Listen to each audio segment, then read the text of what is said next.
Hello and welcome to Two Words Wolves Pod. I'm Ryan Eichten and with me tonight is Leo Sun. Leo, how you doing? I am doing okay. I'm alive. I'm happy to be here. We have a lot of high winds and hot weather picking up here in LA, which is always scary. We already had the really wild Palisades fire earlier this year, and so I think anytime the wind really picks up and it's hot, it gets a little scary out here. But aside from that, I'm doing okay. Ryan, anything going on with you on this? We're recording Tuesday night. Nope, not really. Compared to you, it's a beautiful fall day in Minnesota. It's kind of my favorite weather. The like 50 degrees and cold, not too windy where it's sweater weather. It's my type of weather where if you get obviously we'll get we'll get into the snow and cold eventually here, and the summers can be hot and humid. So the weather up here is right in that nice sweet spot. Nice. Yeah, before we jump into Wolf stuff, I do have to officially on air tip my hat. I'm tipping my hat to Ryan for beating me in our opening week of fantasy basketball. Just to give you a very, very quick description of it, we are in a keeper league. Ryan joined my family and friends keeper league, and he essentially drafted the tank this year, and he used some early mid rounds on drafting Tyrese Halliburton and Jason Tatum, who are out for the year. So he kind of has a half functional team, and he still kicked my butt pretty thoroughly. So again, fair play. I really can't say much about it, but congrats, Ryan. You got the victory on week 1 over me. Yeah, not sure how often that'll happen, but Aaron Gordon scoring 50 points is obviously that'll that'll do that, I guess. And my Jesus, one yeah, good top player, Steph, played well as well. But yeah, yeah. yep, it's always no one plays fantasy basketball. That's kind of what I've learned is no one.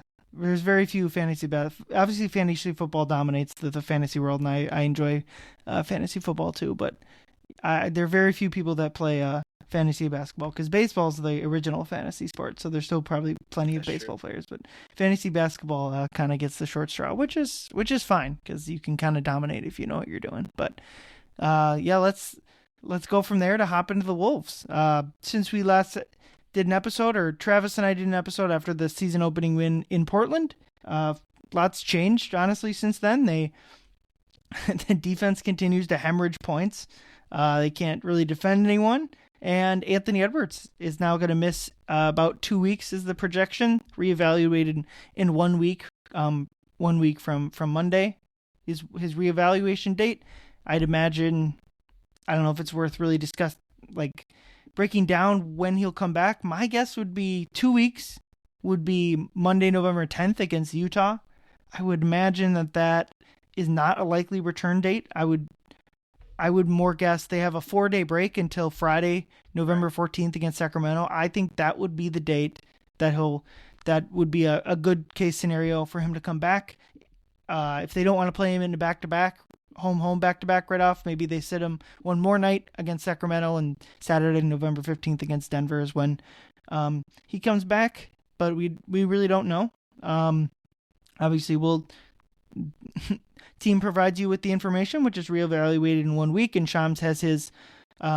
Shams says 2 weeks, which John Krasinski confirmed with the organization is a likely timeline. So it's nothing major, but ultimately, it's the most amount of time he is going to miss. So I guess before we jump into the meat of the show, Leo, did you have any thoughts about just Anthony Edwards missing likely about 8 games, 9 if you include the 3 minutes he played in the Indiana game, which will end up being the longest consecutive games he's missed in his career.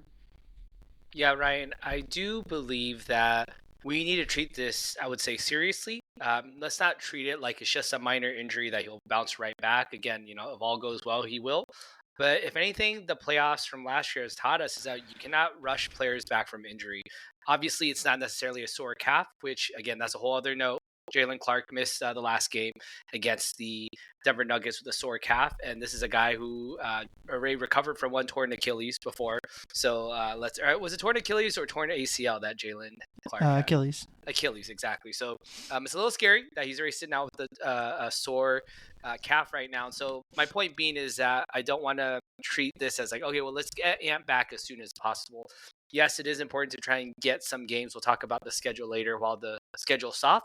But we don't want to push him back to where, again, it's a soft tissue injury. We saw even the Warriors, obviously, Steph Curry's quite a bit older and longer in his career than Anthony Edwards, but they didn't want to rush him back, and that was the playoffs.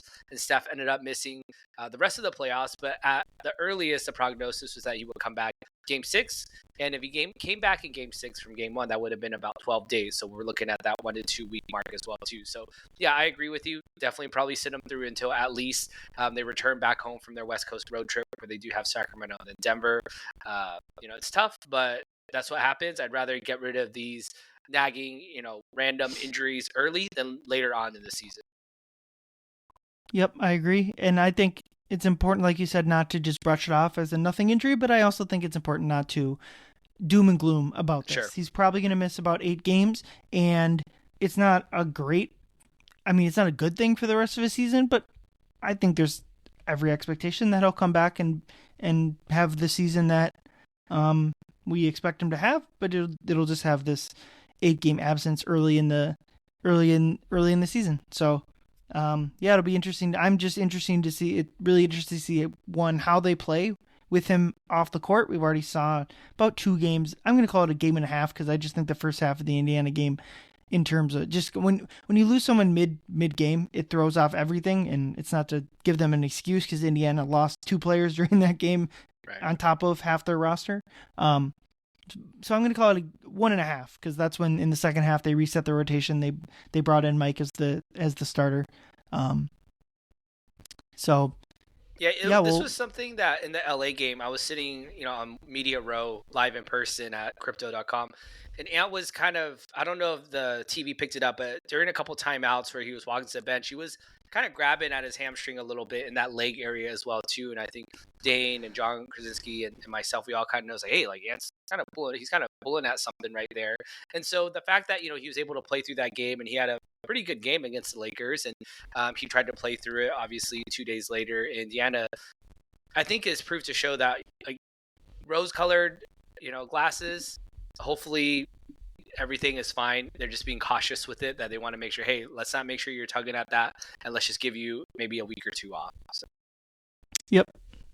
I'll be interested to see how they play with him gone, and I'm very interested to see how he'll play coming back from the first, call it medium to major injury Ant's had in his career. I'm interested, but let's jump into our holler fouls. Basically, if we agree or disagree with the topic. First one, Minnesota's defensive rating is 119.8, which is 27th in the league. And I'll say, with Rudy Gobert off the court, they are dead last by a mile. The defense has been pure, just awful. Like, beyond your wildest negative expectations, this defense through 4 games has just been abysmal. And we'll talk about the expectations or like the causes of that, but howl or foul that the Wolves defense is just cooked. I'm going to say howl for this one. And I promise you, I am not saying howl because of Ryan and my long-standing wager about if the Wolves are going to finish with a better offensive rating, which is my bet, or Ryan's thought that bet, which is the defensive rating will finish higher. So currently, right now, Wolves' defensive rating is 27th, like Ryan said. The offensive rating is 19th, so it's not great either. But I do think that the Wolves have faced so far through 4 games, I would say 1.5 good teams. It's really just Denver, and then you had that one Luka explosion game. So that's what I'm calling the half good team that they're playing. Aside from that, they play some pretty bad teams as far as offensive rating goes. You're talking about the Blazers, the Pacers. I think Pacers are the second worst in the league in the offensive rating. And so you think about that, they're playing not great offensive teams, yet the defense is still getting cooked by them. And with Ant's injury, now Ant isn't the number one primary defender on all the best players, but he is a better defensive player than say someone like Terrence Shannon or Mike Conley, who's going to get more minutes instead. The thing that really concerns me, Ryan, about the defensive rating is the fouling. They're currently bottom 7 in both total fouls and the opponent's free throw rate. It's something that Finch has talked about in a couple of post-game press conferences, that they need to stop fouling and start playing defense, but before it's too late and they have to resort to fouling. You mentioned already the non-Rudy numbers look absolutely terrible, and so it's something that I am concerned about because it seems like it's a bit of a effort / technique thing. And again, I don't want to say that's impossible for the Wolves to get better. They clearly will probably get better, especially given the continued bad teams they'll be playing coming up. But I'm concerned right now. I do think they are cooked right now. What about you?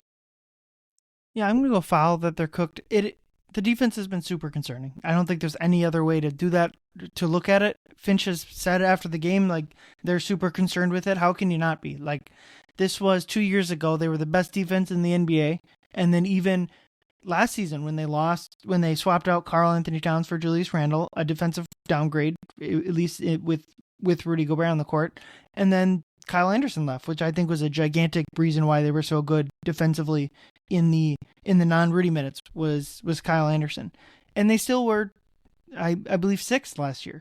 And so I think it's fair to, and I think myself and others underestimated just like they lost a defender in Nickeil Alexander-Walker, and they replaced him with Jalen Clark, but I don't think that's a one-for-one thing. Obviously, the big difference between those two players is offensively, obviously, but and then just that you're still not like it's weird to say that like Cat was such a big part of that number one defense a couple seasons ago. And now, I mean, now that you don't have Ant in the Denver game specifically, I thought a big reason they lost that game is because they didn't have Ant on the defensive end of the court. Jamal Murray, that's been Ant's assignment in these Denver games, and Ant has always just absolutely won that matchup, on both ends of the court.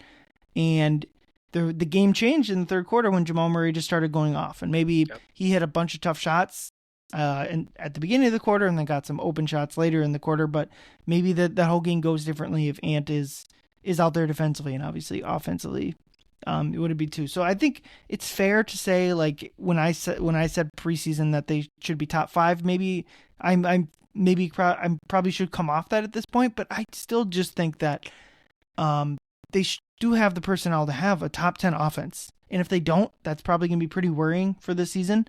And with Gobert on the court, I think they probably those minutes are going to be that top 5 defensive quality. But the minutes defensively with Gobert off the court just continue to be horrendous. And it's not that you need them to be up there top 5 anymore, but like they got to be top 20, top 15. And I mean, they're just not anywhere close. And so it is super worrying. I do think a lot of it is, I mean, again, just 4 games. We can say that. We're going to be saying that for a few weeks, just 5 games, just 6 games. But I do think that there's some progression to the mean that can happen, and not in terms of like luck, but just in terms of playing better. I think they just gotta do it.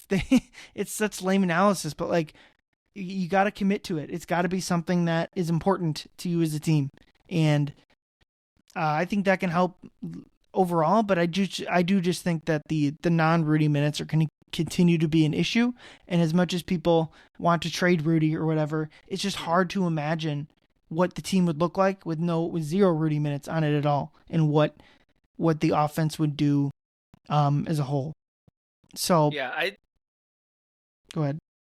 No, I was gonna say I agree. That's probably not good to overreact to say that, doom and gloom, the defense is never going to get better. It is small sample size. You are facing, as I mentioned, I say 1.5 good teams, but you're also talking about 2 of the best offensive hubs at picking apart defenses between Jokic and Luka, in these 4 games. And they're not going to play these, top 3 or 4 MVP caliber players all the time. So, yes, Jeremy Grant looks great, but I mean, they did hold the Blazers down in the fourth quarter. Where I think I do disagree with you, Ryan, is that I'm not, I guess, just not as optimistic as you, is in the makeup of the roster. I don't feel that, based on, again, all this based on 4 games, like you said, we'll be saying this all episode, is that I don't believe in the personnel that they have. Obviously, we talked about who they lost. If you think about who they're picking up and playing those minutes, I did not estimate Mike and Naz Reid to be this bad early in the season. Now, Naz has been playing better. I will say Naz played some pretty inspired defense in the Nuggets game. I was very pleasantly surprised, and hopefully he's turning it around. But I didn't think that Mike was going to be this cooked, especially on the defensive end. I thought I was a little bit more hopeful that TJ Shannon would be a little bit better defensively. He's kind of let me down, I think, based on my own expectations of what I thought he could do. There was one play, I don't know if you remember, in that Nuggets game, Jamal Murray, I kind of had him was coming off a pick, and TJ got picked off, and TJ kind of looked like he was doing like a revert, like a backdoor rear view, like contest. And so he just like jumped right into Jamal Murray and mowed him over. And it was 2 free throws. And again, I'm not using one play to say that TJ is a bad defender, but it was just one of those like that's not a mistake that you would see like Nikhil do, right? Or Kyle Anderson would do. Or and so again, I think because of that personnel, let's not even talk about Rob or Bones Highland. Like these are all guys that are playing real rotation minutes for the Wolves, and I worry that with that fall off in the personnel that they have, that the defense just gonna have a hard time staying even say a top 10. Again, I would be pleased if the offense, picks it back up and the defense to stay respectable. But yeah, 27th is just not good enough at all right now. Yeah, I think with Mike, looking at his defensive, and he's not going to be, that's a big part of why they're not as good defensively as 2 seasons ago, is Mike Conley's not the same player, and that's probably just as much going from 36 to 38 years old. But I do think, and he talked about this after the game yesterday, I think there's just going to be an adjustment for him from starting to going on the bench. The last time he was like a consistent bench player, he was 21 years old.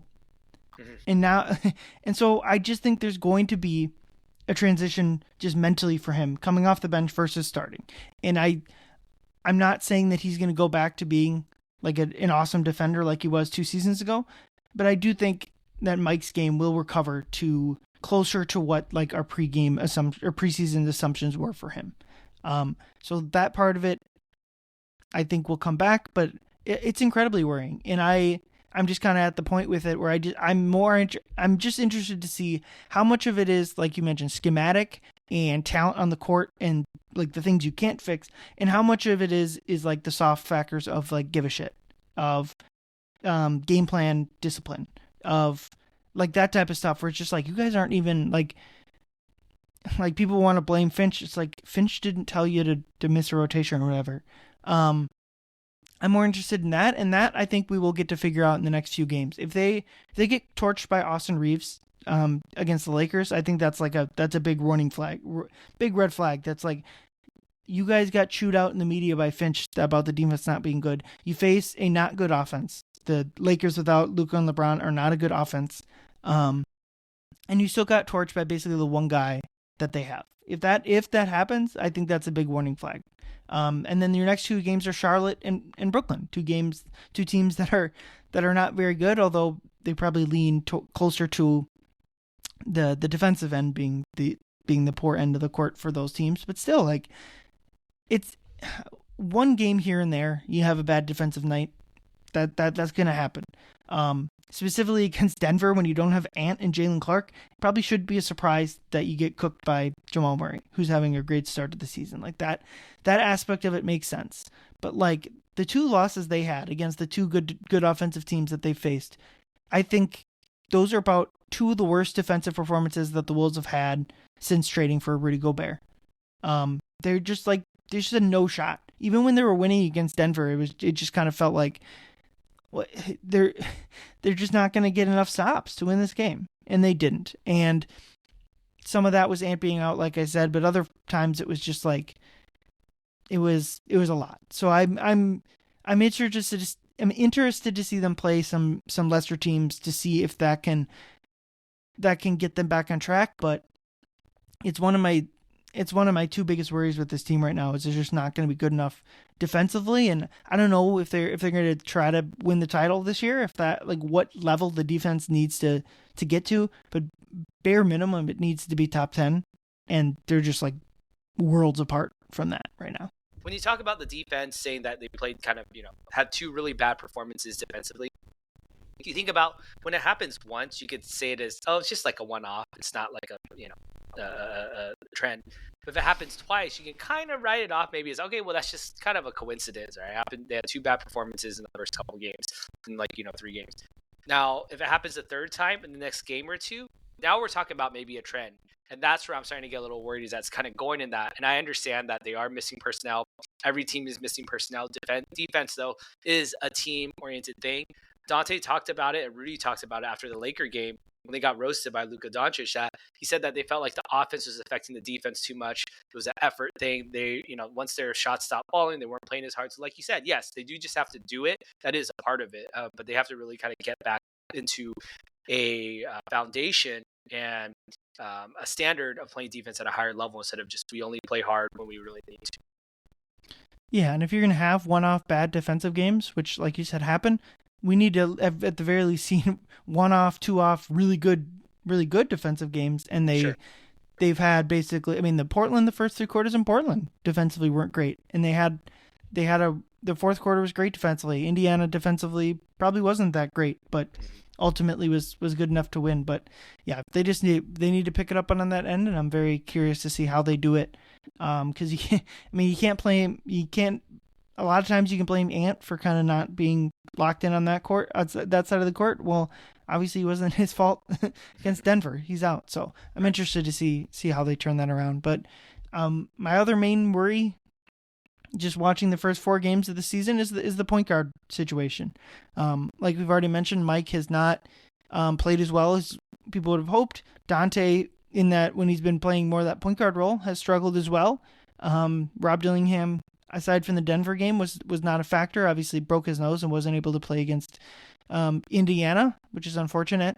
And then you're playing Bones Highland, which I think he's played well enough, but ultimately, I think if you're relying heavy minutes on Bones Highland, something else has gone wrong, in my opinion. But yeah, the howler foul, just based on the point guard minutes, is Finch needs to firm up the point guard rotation. Howler foul, Leo. I'm going foul on this in terms of in the immediate. I think the Ant injury really threw things into flux. Seems like Finch is really just trying to patch up holes on a ship that just keeps getting new holes, right? So you start with the whole Dante thing, and with him, it's the worry with Dante. The concern is his playmaking, and then Finch is worrying like, okay, well, do I plug this hole? Now I have a new hole, which is like trusting him to be consistent, not get into foul trouble, and not go ice cold. Dante's had a ton of quarters so far in these different games where he's gotten like red hot, and then he just goes like extremely cold, and it's like he's out there to have to make shots. I think in the Lakers game, he made his first 4 shots, and then he completely disappeared after that. Against the Pacers, in the second quarter, he went 3 for 3, and then he went like ice cold in the second half. He went 2 for 9. And then the Denver game, same thing. He started, he had 3 of 4 threes in the second quarter, and then he went 0 of 3 in the second half, including a ton of wide open threes in the fourth. That really would have swung the momentum back. And so, it's kind of that with Dante, with Mike. We talked about him enough, about his age, and just trying to, his Finch trying to get Mike back into it. Now, I think you and I can agree, Mike looked the best he's looked against any team again in the Denver series. He was in there again. I think maybe starting, like you mentioned, is helping his momentum and getting him into rhythm. He was attacking, he was rebounding, he was doing everything. He had a great first half. And then with Rob, yeah, it's the inexperience, the lack of trust, and the lack of size. It's like, do you want to play him at risk of just like leading into development and then losing games? And so I think right now it doesn't look great, the whole point guard rotation. But I do trust Finch to kind of mad scientist his way into figuring it out. I think he does have to try different things right now where it's like, okay, well, I tried Bones for a couple games, and now I'm going to lean into Rob a little bit more. I have to play Mike right now. He's going to have to tinker with it a bit, but I do believe that it will get figured out. I don't know if that's something he needs to firm up now. What do you think, Brian? Yeah, I do. I do think what's become clear is that at least like the turnover issue, like the backcourt turnovers, like that issue has a lot more to do with the team they're playing than it does what they're doing. Because it wasn't teams that don't pressure you, like Denver and LA. Denver, yeah. We didn't see those backcourt turnovers, and teams that do, like Portland and Indiana, we did. Like now, will other teams start to change their strategy and start to pressure the Wolves when their non-true point guards have the ball? Maybe, but I do, that is not as big of a concern for me, like in a long-term sense. Although if you're going to try to win in the playoffs, OKC is the ultimate bad guy, and they're a team that obviously does that really well. So that's a worry there. I'm going to go Howell, that they do need to firm up the point guard situation. I agree in the short term they can make it through, especially once Ant comes back and they start giving him the ball more. I do kind of think that is like just turning Ant into the point guard is probably the easiest situation, at least in the starting group. And then you can, when Ant's off the court, you can make sure to have Mike or Bones or Rob on the court. I just think long term being the second half of this season, the playoffs, I just think they likely need to add someone in that group. And I guess I've kind of felt like that the past 2 years, and they didn't do it last year. And 2 years ago it was Monte Morris, who played a limited amount, especially in the playoffs. So maybe there's just like the front office sees it differently than I do, and seemingly like the fan base does. But it seems like a big enough issue where unless they just promote Ant full time into that position, it's going to start creating other problems. Like, I just don't think Dante is suited for that role. I think you want him running around screens, playing that way. Him with the ball in his hands as like that type of creator, I don't think is where he's best suited. Even if it's what the team might need from him, I think they need to find a way to get him more in that that shooting guard type role. You mentioned Rob. I thought he played pretty well against Denver. Defense is obviously always going to be the issue with Rob, and when no one is getting a stop, you might as well throw Rob in there. And I thought he played well. Like you mentioned, the size is just really tough, and a feeling I've kind of been having about the whole Rob situation, and you see fans clamoring for him to play more, and I totally get it, and I probably agree to a large extent. But like one thing I've seen is like, well, Finch just totally ruined his confidence by pulling him last year or by not giving him minutes this year, and I'm at the point where I kind of feel like if the way Finch has managed the rotation with Rob is the reason why he's not playing well, then he was never going to work out. Like, you need to be able to have more mental strength than that, even at 20, 21 years old, to be able to work with the flow, and succeed in the minutes that's giving you, and not let one missed shot, one bad play throw you off. It's not to say he can't grow, and I'm more arguing that I don't think that that's what's going on there. I think Rob has more mental strength than that. I mean, he's allowed to be frustrated with lack of playing time, but I think you're not giving enough credit to these players to think that that they're just on a whim being letting their whole game be downtrodden by rotation minutes. But ultimately, we haven't seen enough for him. I don't think this year is going to be the season that we get a Rob Dillingham peak year or a spike year, an improvement year. I think that'll make. Yeah, I don't think that that's coming, unfortunately. So well, Ant is out. I'm not sure. I think you just, like you said, you paper over it as best as you can. When Ant comes back, I think it's time to just make him be the point guard that Shea. I mean, why can't? I'm not saying he has to be as good as Shea, but like that's the type of role I think Ant can take over. They don't do the Thunder play a pure point guard aside from Shea. No, he's their point guard. Go look at, like we mentioned, fantasy basketball. What's the position listed under Shea? It's PG. He's the point guard. I think Ant can play that role, and I think he can play it well enough where it's not just him turning, like, just his usage skyrocketing. I think you can still play within the flow of the offense while Ant is the primary ball handler with the starting group bringing the ball up the court. Yeah, I think there's definitely a sliding scale of how much do you put Rob in, say, throwing him in as a starting point guard or just, starting backcourt spot next to Ant. And then worrying about, we talked for 15 minutes about the defense earlier. And it's like, if you're taking Dante out and putting Rob in, like, what does that do? Right. And so, again, there's no perfect answer. That's why I believe in Fish to figure it out. I'm in a Timberwolves group chat or group DM on Twitter, and we were trying to solve this whole Rob conundrum. Like, what's going on there? Why isn't he getting minutes? Why isn't he developing? Like, what's going on? And, I posted a message that got kind of a universal thumbs up from everyone. That I said, it feels like he's not seeing eye to eye with Finch, but it does boil down to, I think, three things. And of those three things, I think one is that, perhaps there's a little bit of ego coming in, kind of as hot shit. Like, you're top 10 pick. You won Sixth Man of the Year. You had a very highlight worthy game. You had a ton of followers. You played for, Kanye West's Donda Academy. Like, people loved your game. Kind of hot shit ego. But you're getting kind of a nothing given coach. Like, Chris Finch isn't a dude that's just gonna roll over and be like, all right, you know what, go ahead. You didn't earn it, but I'm gonna give it to you. That's one. Two, I think, is that we talked about the size is going to be a problem, and it's always going to be adjustment period for him. So no matter what, no matter if he had a good attitude or good ego or he's doing great practice, size is always going to be a problem for him.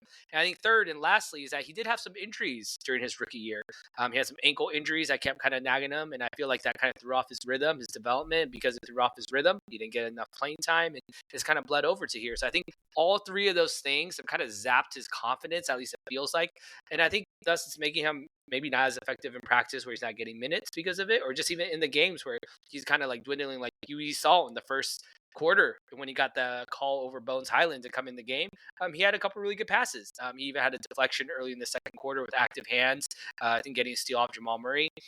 But then, you kind of saw him, a couple bad turnovers. He had two really bad turnovers that really stemmed the tide when the Wolves are, getting close to getting ahead or cutting that lead all the way back down to 0.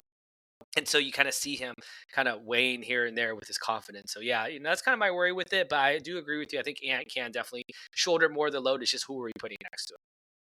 Yeah, and I do think Rob. Did you think Rob played fairly well in that Denver game? I thought he had some I think moments. I've seen a lot of people talk about that he had a good game. My summation of his performance against Denver was that I think it was just a net negative by a little bit. I think he did some things good, but then I think once he started to make some mistakes, it just kind of like it kind of balanced out. And as a result, I mean, look, Bones Highland ended up playing more minutes than Rob at the end of the game. And yes, there was a bunch of garbage time minutes, in the final 4 minutes of the game or whatnot. But I don't think it was a great game. I do think that maybe it's just because my expectations were, a little bit higher for him coming in. But yeah. Yeah, I tend to agree. Some of the turnovers were just like the jump pass stuff is really bad. Like just it seems like everything in the lane is a jump pass and he gets caught in the air and it's a turnover. Yeah, I know people want him to play and I mostly agree that he should play, but when I watch him he's not a positive on the end of the court on that. And so it's like how much do you want to sacrifice winning now versus putting him in there? And I just, for me personally, I'm kind of more err on the side of one. I always want to assume that everyone, like, I think a lot of online fans specifically go immediately assume people are an idiot. Rob's an idiot because he's not taking to his role, and Finch is an idiot for not playing him. And I'm always going to go the exact opposite way and assume competence because these people get paid a lot of money to do their jobs and they've done them well. And so I'm going to assume it's competence, and Rob is trying his best. And like you mentioned, the size stuff is limiting him there. And Finch is not in. Finch has more information than all of us, and he's deciding this is the amount of minutes Rob is playing. And so I just think that we need to like just assume that people aren't nefarious. Like they're making the best decision they have with the information they have. And so I'm hoping that they can get him more minutes so they can see an uptick in play from Rob because they spent a lot of draft value on him, a pick and a swap. So, yeah, hopefully it can turn around. But we'll move on to our third Howler foul. Ant will be missing at least the next 7 games, a total of 8 and really 9 because he only played 3 minutes in that Indiana game. We'll do a little bit of a schedule talk. This is kind of more fun with football, where like 7 games is almost half the schedule in an NFL season. But we'll go with the assumption that he's going to miss the next 7 games. That lines up again with what with Shams' reporting and what the Wolves will put out. Mixed 7 games. Howler foul that the Wolves can go 5-2 in the next 7 games. And before you answer, I just want to give those 7 games. So they play at home versus the Lakers. They go on the road for 3. At Charlotte, at Brooklyn, and then at Knicks. So that's with no Luka LeBron. That's three teams that are just playing not very good. And then the Knicks, who are obviously the opposite of that. They are either co-favorites with the Cavs to go to the finals. And then 3 more games versus Utah, at Sacramento, at Utah. So that's 6 games against not very good teams, or 5 against tanking teams, and then I guess I should ask you, Leo, are the Kings tanking? Unintentional tank? So I guess I'll answer first. I'll say how. I think 5-2 is realistic. To be honest, I think they'll be favored in 6 of the 7 games. And so if Ant were healthy, I would say 6-1 should be the goal. And so Ant's out, I'll knock that down to 5-2. Maybe that's always realistic. Like basically you're not going to win 6 straight winnable games, but I think 5-2 is like should be the goal, and at the very least 4-3 through this stretch. If you can get to 4-3 and you're sitting above 500 with Ant comes back, I think you're in you're in a fine enough spot to continue to approach the preseason win number you wanted. But if they're below 500 with Ant comes back, with the schedule that's there, I think that's a pretty big disappointment. And at that point, maybe there'd be some. Obviously, you're missing your best player. Some losses are expected, but I think if they go 3-4 over the next 7, I think there'd be some worrying that starts at that point, because at that point you'd be, what would that be? 12 games into the season. I agree with you. I'm going Hal for this one. I also think that they should go 5-2, and to me, 5-2 is like the bar for me. I feel like they should not. If they go below that, I'll be a little bit annoyed and frustrated about it. You outlined the games we talked. At New York is obviously going to be the toughest test. New York lost to the Milwaukee Bucks today on the road. They're kind of figuring some stuff out. Jalen Brunson looked like he really pulled a groin or like a knee or something late in that game, and they had to call a timeout. It looked like he was going to help to the locker room, but he came right back. He played through it for better or worse, and no, Tom Thibodeau is not the coach over there. Mike Brown trotted him back out in a losing effort against the Bucks, and so he'll be healthy. And Cat's always down for a good revenge game. I do think it's fair to account for at least one flub game against one of these like playing hopeful teams. It could be anyone, but if I had to really target one, I'd say it's probably playing at Utah. It's at the end of the road back to back, coming back from SAC. So that's on November 10th, which is my birthday, and it's very fitting that they would lose on my birthday. They lost on my birthday against Miami. That was a Nikola Jovic game-winning kind of shot that they had. I'll never forget that one. And so Utah is also a team. They've been playing really tough. They've been playing really hard. Markkanen just dropped 50-some points in an overtime win. Utah, again, they don't have the most talent per se right now in terms of like win now players, but they are playing hard. I'm always a big believer of Will Hardy. I think he is a good coach who's just been kind of handcuffed by management. So I think that would be potentially one of the games they could drop is that end of a road back to back after Sacramento. 5-2 to me, I think is a realistic expectation. I would hope that they go no worse than that. Yeah, and if that would put their record at, if I can do some simple math here, they'd be 7-4. That's a 52-win pace. So obviously the schedule is super light, especially considering the injuries to Indiana and the Lakers. But if you're at a 52-win pace with your best player missing most of the games, I think you'd be in a good spot. Maybe we're underestimating. I mean, if they play defensively like they have, they got no shot of going 5-2 even against a soft schedule.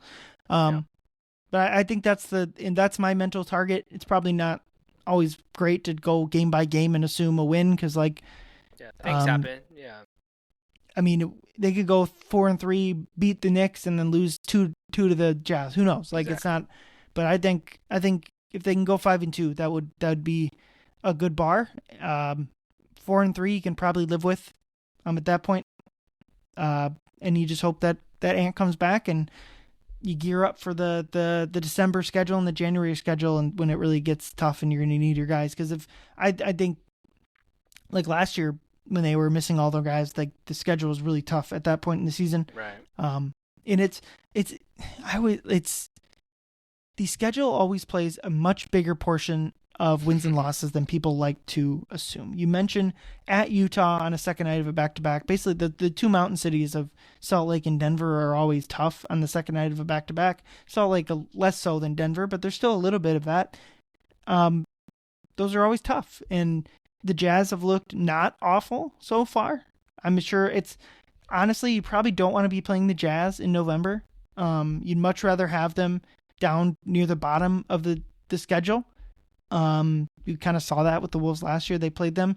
So the fact that the Wolves played the Jazz, I think all 4 times before like January or before February is probably not ideal. And that's whatever. You can talk about what the ideal aspects of the schedule. The Wolves don't have a ton of travel in general this year, which is unusual, but the schedule plays a lot bigger part. And last year was a perfect example of this, where I remember sitting with Jace on Media Row, Jace Frederick, and just going, the Wolves are gonna win a bunch of games here. And it was like, it's not because I have some giant optimism about their on-court play. I'm just like, their schedule lightens up.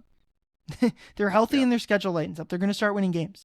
And I think like it's fair to kind of discount what they were doing at the end of last season because the schedule was so light. But if you're gonna do that, I think it's also fair to go, well, maybe they weren't struggling as much as it looked like in the beginning of the season because their schedule was so tough. So I think it's all just, and it's my favorite thing about basketball, and I enjoy baseball too in the same way. It's all sample size. You all got, it's lame, it's boring. I know the football fans want to come in here and after 4 games be calling people terrible, and I know for Vikings fans the J.J. McCarthy, Rob Dillingham comparisons in my head are very, they're very similar, kind of what's going on with them. But like, it matters. Like you just need sample size. I wouldn't I know we talk about the net ratings and the defensive ratings, but until 20 games, I don't think you can take much away from that stuff. And even then, it's probably more like 40 games until you're really knowing what a team is. So I guess that brings us right into our next discussion. After the 2-2 start, Hal or foul on your views about the Wolves have greatly changed. I'm gonna go foul. It would take a lot more for me to really greatly shift my view of the team 4 games in. And it's not to say the point guard situation is worrying. The defense is super worrying. Ant's injury, like we said, we're hoping for a 5-2 stretch here, but ultimately it could affect them a lot. Those are potential worries that seem to be fixable. But I just keep going back to how Ant played in Portland, and even offensively in LA to a certain extent. The guy just looks ready to take over this team, this league. And there's a bunch of guys. There's 5 other guys that probably fit that category. Certainly the monster in San Antonio. You watch that, and it's just how would you ever beat them with him? But I just think if they can get Ant back healthy from this injury, they're going to start winning games again, because he's good enough to carry, let's call this team mediocre without him. He's good enough to carry that type of team. And I don't think they're mediocre without him, but I'm just saying, for example, I think he's good enough. So there's things to worry about, and there's things to be optimistic about. And I don't think they've started 2-2 each of the last, every team starts 2-2. Go look at the standings. There's very few teams that aren't 2-2. And honestly, the teams that aren't 2-2, you click on their schedule and you can see why they're 3-0, because they've played a bunch of easier teams. And obviously the Wolves haven't played a monster schedule yet and won't until later, but I think it's too early to really start vastly. If you thought the team was going to stink coming into the season, I would you should I wouldn't say there's anything to change that opinion, but it's whatever opinion you had before, I'm not sure there's been enough on the court to really sway people one way or the other. Yeah, I agree with you, Ryan. I say foul. That I don't think my views have changed greatly, and emphasis on the greatly. I really didn't think that the point guard issue was going to be as glaring as it's kind of turned out to be so far, 4 games in. I didn't think that Mike and Nas both being this shaky is kind of, you could say, more the more veteran guys on the team. Didn't expect that either. But there's always weird things that happen at the start of the season. You talk about the teams that have gone undefeated. They played a pretty cake schedule. Then you have weird things like Utah blowing out the Clippers at the beginning of the season, or Dallas to Houston really, really struggling out the gates as well too. Again, they weren't poised to be championship teams per se, maybe Houston, but they've struggled out the gates. Some of it has been matchups. They played the Thunder and whatnot, and the Spurs are playing well. But yeah, all that to say is I do think that the foundation of a solid team is still there. Julius has proven that, straight edge Julius has proven that he's willing to play at that pace he was playing during the postseason. There's been some other good parts to the team as well too. Dante's had some, good shooting nights so far, and Jaden's really developed better than I thought he would, especially in the last couple games. I know he did have a great shooting night against the Pacers, but he hit that really, really clutch last kind of dinker and dumper to finish off put that final dagger in. And so I really loved, Jaden for that. So yeah, again, hasn't greatly changed. I think it's going to be okay. We'll see how it looks like in a week or two after they've had a easier schedule here. Yep, absolutely. All right, let's move into the Apex Alphas for the week. Who is Leo? Who is your leader of the pack? My leader of the pack is straight edge Julius Randle. Great segue. I think he is probably, as of right now, you would say the best player on the Wolves given through 4 games of the season. Obviously, Ant is hurt, so he didn't really get to play the last 2 games. But Julius, if you take a look at his stats, he's basically averaging 25 points, 7 rebounds, 5 assists, less than 2 turnovers a game. He has nearly 2 stocks a game, and he's averaging this all in splits of 57% from the field, 43% from 3, and 78% from the free throw line, while drawing, I think, close to around 7 to 8 free throws a game. His defensive effort may wane from time to time, as we know with Julius, but he's really shouldering that offensive load. He really dragged Minnesota to a win against the Indiana Pacers. He slowed down a little bit towards the end, but he was just kind of big bullying them all the way through. Just tough, playing team basketball. He's had less turnovers, like I mentioned, in terms of that old, back them down and not look around and get stripped Part of that might be the type of teams that they've been playing so far, but you have to give it to Julius. He's been really awesome. Yeah, he's straight edge Julius Randle, my Apex Alpha.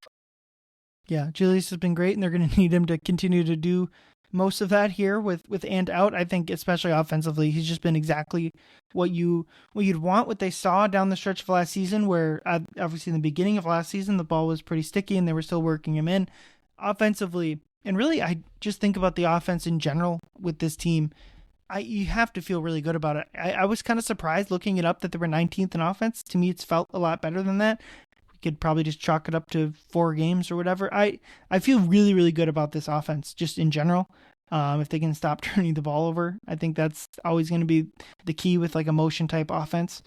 But yeah, Randle has been exactly what they need from him, and just like from a big picture sense, like they need like a second all-star caliber player on this roster. On any championship roster, you need at least if you only got one guy that can possibly make the all-star team, and it's not like Jokic level type of player, which I even in whatever peak I think Ant has for this year, I don't think like that's in the cards for at least this year. Like you're going to need a second level all-star caliber player, and Julius has been that. And yeah, hey, yep. Sorry, Ryan. Before I do want to say this. I had Julius Randle's basketball reference page up. Have you ever looked at some of his nicknames on there? Yeah, like Orange Julius, that type of stuff. So that's one. But then he has one that's called Don Julio, which is kind of cool. You have Big Jew, we know, King Julius. We have Black Panther, the Sergeant. And get this is on his basketball reference page. Beyblade.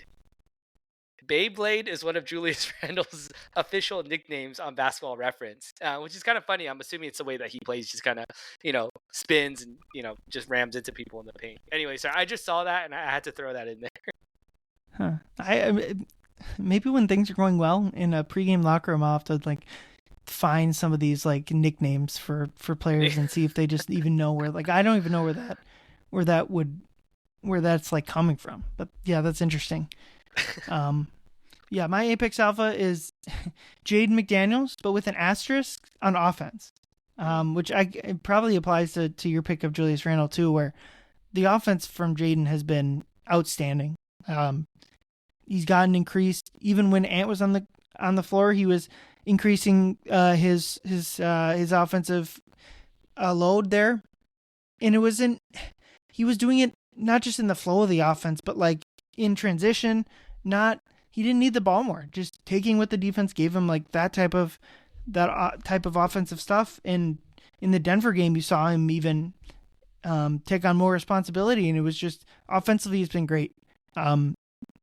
Now the flip side is the defense has been so bad that Fitch just basically called him out in the post game. So while I praised Jaden for his outstanding play, I do think that it's been on one end of the court, and him and Rudy, at least from what Finch is saying, are the two biggest reasons that they need to get back to the defensive level that they projected. So first time in Apex Alpha on our pod has been with an asterisk. It's Jaden McDaniels on offense.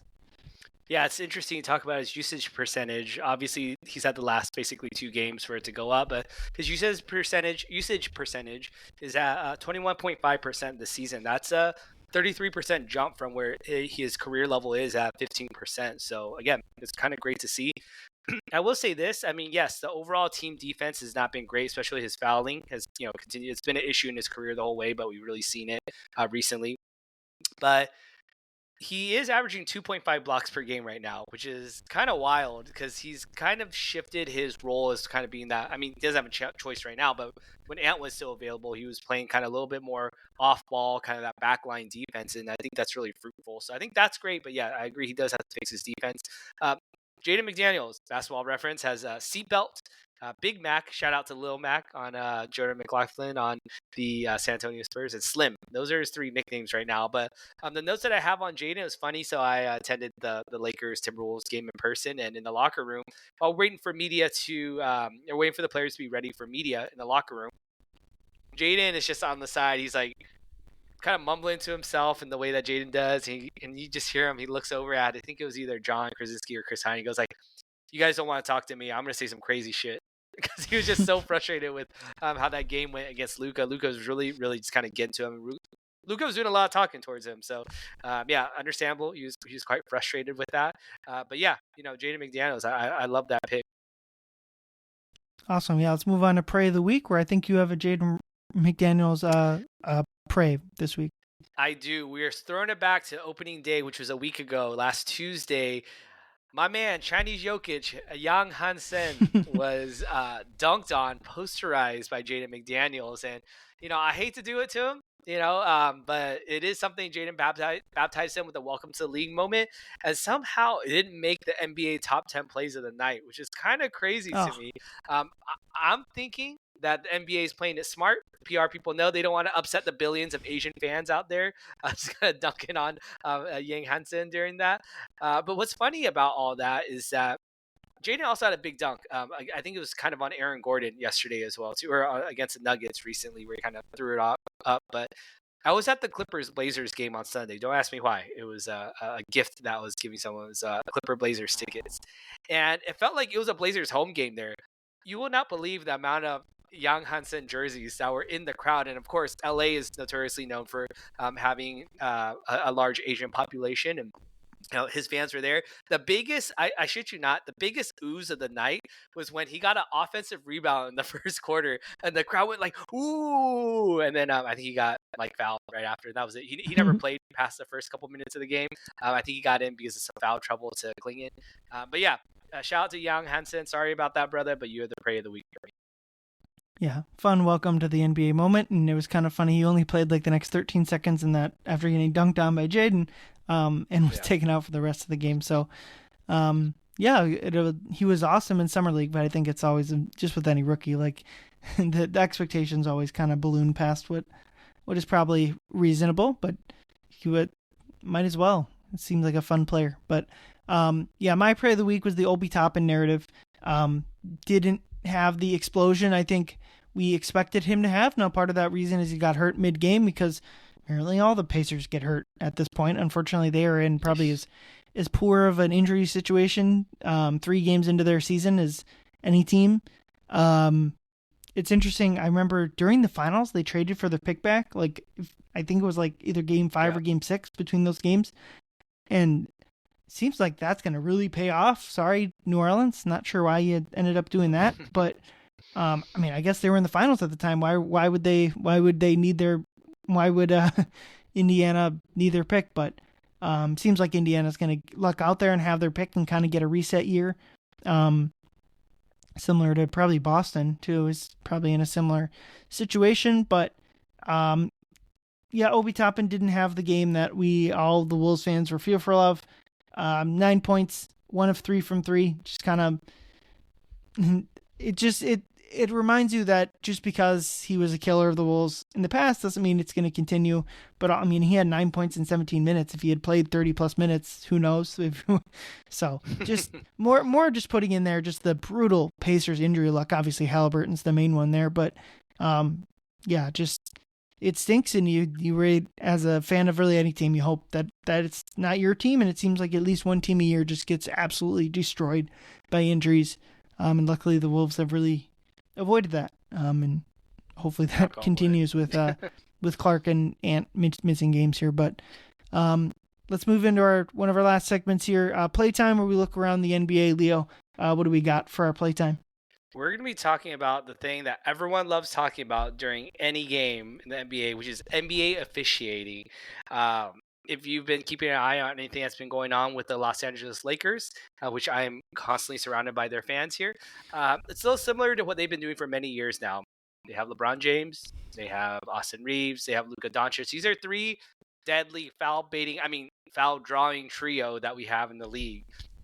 And we're a week into the season, yet they're only, quote unquote, I say only 3rd in total free throws attempted, but they're 2nd in free throw rate. And the amount of free throws that the Lakers take, I want to say is a privilege thing, but I think what really draws my ire and the ire of a lot of fan bases is that their opponents currently right now are 30th in free throws, total free throws attempted and free throw rate. So that's what's really astounding, is that they're getting a ton of fouls, which, okay, sure, Reeves is a great grifter. Luka, talented, whatever. But the fact that you're telling me that they draw this many fouls and they do not commit any fouls on a team that is starting DeAndre Ayton and a slew of other terrible defenders on their team, that they're not committing any fouls, shooting fouls, is crazy. You look at Luka Doncic had 21 free throws attempted against Minnesota. He had 19 free throws attempted against Minnesota. Minnesota had 21 total as a team. So it's 19, one player to the team of 21 Minnesota. Austin Reeves had 22 free throws attempted against Sacramento on his own. Sacramento as a team, 18 free throws. Austin Reeves against Portland, 14 free throws attempted.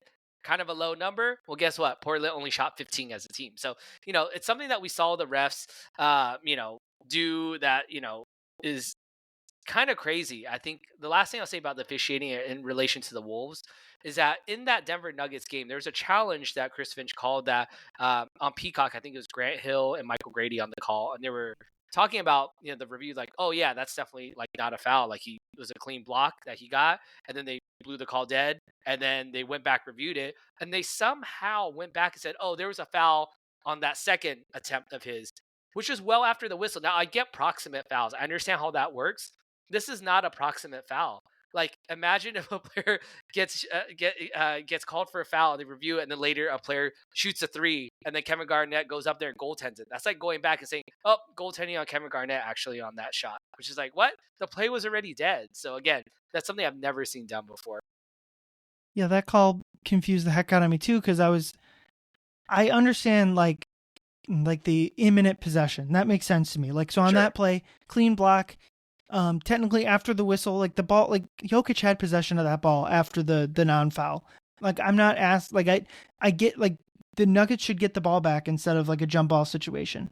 But I agree, like you can't assess a foul that on the original play happened after the whistle, even if it probably was a foul in the second attempt. But like it happened after the whistle, and it's like, what's the line? Where is the line? If it happened like minutes after the whistle, that still count? Like, no, like, so to me, it's like the minute the whistle blows, you can't add in fouls. I think, I honestly think they did not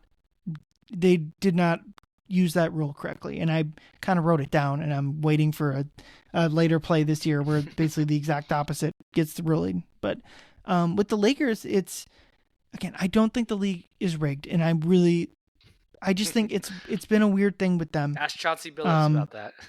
Yeah. It's been a weird thing with them because this free throw stuff has been there for multiple years with multiple different rosters. Like going on 3 or 4 years, they've been one of the highest free throw differential teams in the league.